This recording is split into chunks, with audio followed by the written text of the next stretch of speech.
Hi guys, कहते हैं ज़िंदगी में बनाए रिश्ते अजीज़ होते हैं, पर उससे भी ज़्यादा अजीज़ होता है भगवान से बनाया रिश्ता। ऐसा ही कुछ मेरे साथ हुआ जब मैंने अचानक इस अनप्लान ट्रिप पर जाने के लिए हाँ किया। तो हुआ कुछ ऐसा कि एक रात पहले मेरे करीबी दोस्त ने मुझे अमृतसर चलने के लिए कहा। तो फाइनली हमने बस बुक करी और सुबह सुबह दिल्ली से निकल पड़े, क्योंकि हम गुरु रामदास जी के जन्म दिवस पर जा रहे थे। या फिर यूं कह लो कि भगवान तुम्हें खुद बुलाते हैं अगर तुम दिल से आवाज देते हो। तो जाते ही हमने होटल लिया और इस पावन दिवस को देखने के लिए हम तैयार होकर निकल पड़े। ये रास्ता न्यूली डिजाइन्ड पार्टीशन म्यूजियम से होकर गुजरता है। मैं तो देखते ही दंग रह गई कि भगवान का शहर इतना सुंदर सजा है तो उनका घर कितना सुंदर होगा। I was literally amazed to see the architectural design and this lighting. Oh my god, so mesmerizing. काश मैं ये मंजर अपनी आंखों से दिखा पाती कि यहाँ की सजी लाइटें किसी जलते हुए दीपक से कम नहीं। इस पार्टीशन म्यूजियम में बहुत सारे खाने के आउटलेट्स हैं और ये रही सारागढ़ी सरा, which is a homestay or you can say a kind of hotel. ये रोड लिंक करती है शहीद भगत सिंह रोड से and leads to Gurdwara road, and this is the famous statue of Maharaja Ranjit Singh ji. यहाँ से शुरू होता है गुरुद्वारा रोड एंड सामने दिखेगा आपको जलियांवाला बाग। यहाँ कितने सारे लंगर के स्टॉल्स लगे हुए हैं और माज़ा ऑलरेडी बट चुकी है और मेरा भी माज़ा पीने का बहुत मन कर रहा है। And finally guys I got the Maaza.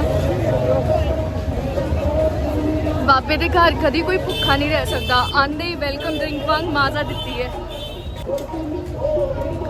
Stall से आइसक्रीम मिल रही है ना, देखो, और इतने सब आइसक्रीम खा भी रहे ने। मेरा मन कर रहा है पर मैं उन्हें माज़ा पीती है। जलियांवाला बाग भी बिल्कुल बाहर है।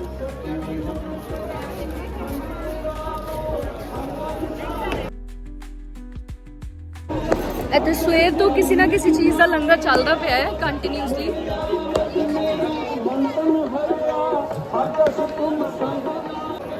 हुण आएंगे नज़ारे।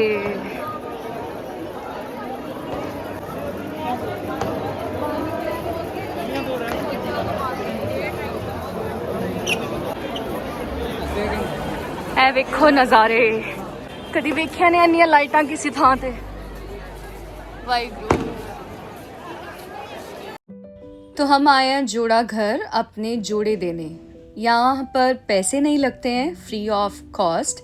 आप अपनी चप्पलें गुरुद्वारे में एंटर करने से पहले जमा करवाते हैं और आपको एक टोकन दिया जाता है।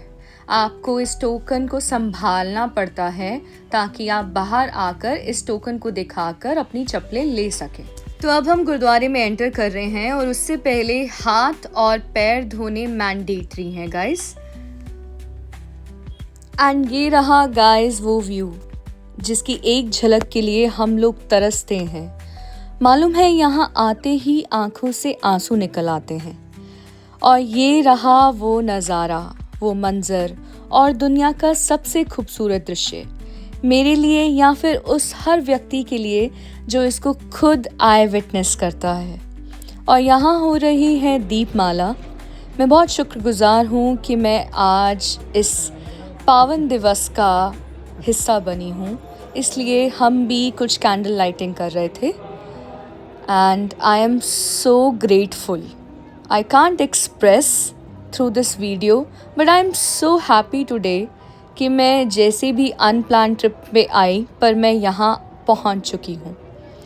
और अब हम आपको लेकर चलते हैं वो ऐतिहासिक दुख पंजनी बेरी साहिब की तरफ।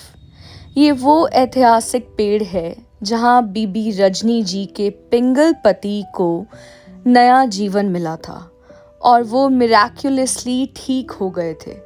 और ये वो दुख पंजनी बेरी साहिब गुरुद्वारा है गाइस, जहाँ हर कोई अपने दुख दर्द दूर करने की अरदास करता है। यहाँ हर कोई अपनी श्रद्धा अनुसार चढ़ावा चढ़ा देता है, भले वो मॉनेटरी हो या आटा, चावल, चीनी, दाल, ये नज़ारा कितना खूबसूरत है। और अब हम जाएंगे 5 स्नान करने। मैं लाइन में लग चुकी हूँ। यहाँ पीछे एक मेरे बच्चा मुझे कह रहा था कि दीदी आप व्लॉगिंग करते हो, तो मुझे भी रिकॉर्ड कर लो।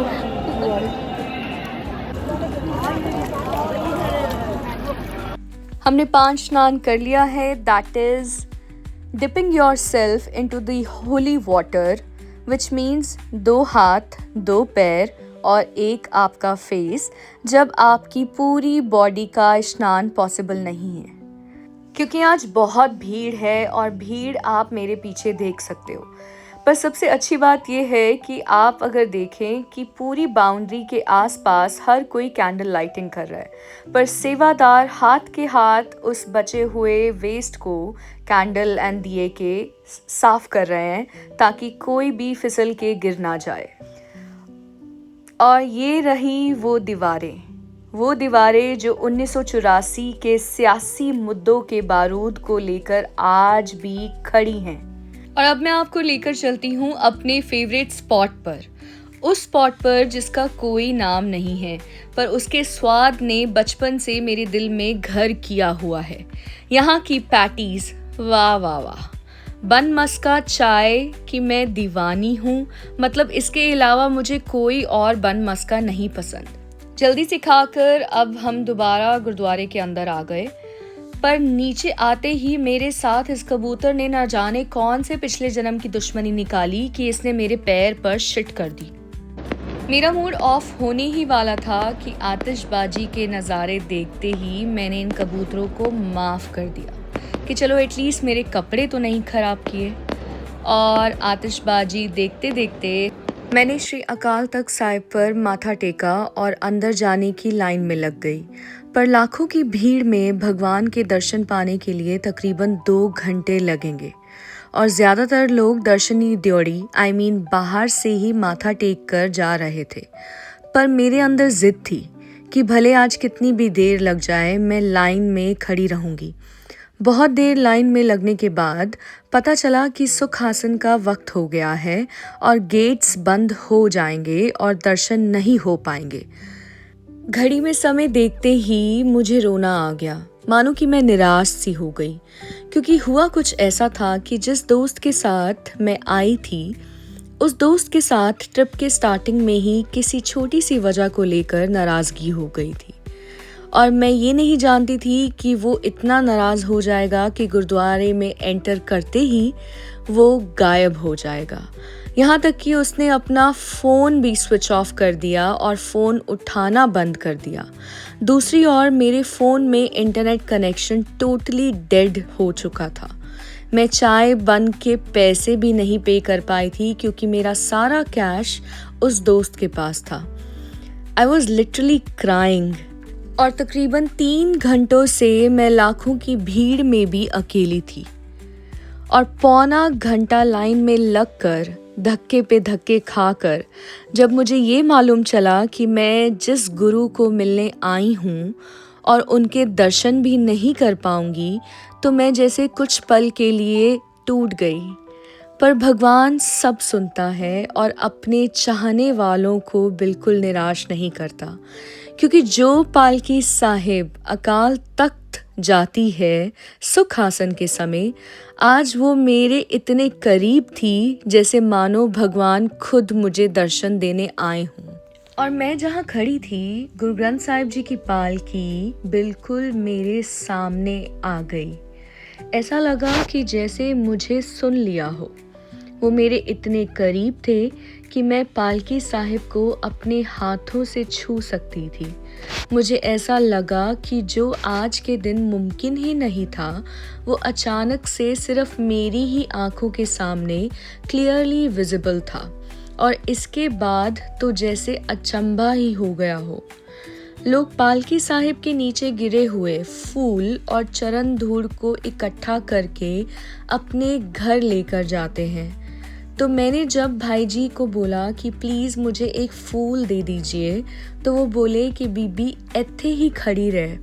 और जब कुछ समय बाद बाबा जी के सुख आसन के लिए उन्हें अंदर लेकर गए और थोड़ी ही देर में वो भाई जी फूलों का हार लेकर सीधा मेरे पास आए और बोलते हैं कि अपनी झोली आगे करो, और मेरी झोली में पूरा का पूरा फूलों का हार डाल दिया।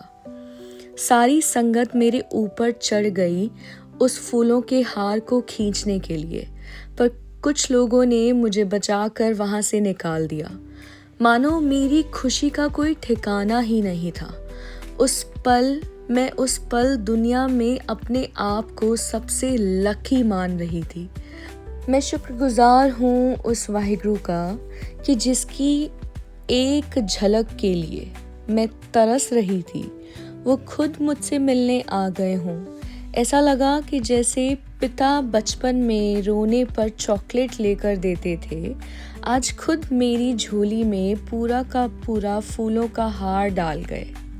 और फिर खुशी के मारे मैं पहुंच गई लंगर हॉल, जहाँ एक साइड तो लंगर चल रहा था और एक साइड सारे लोग सेवा कर रहे थे।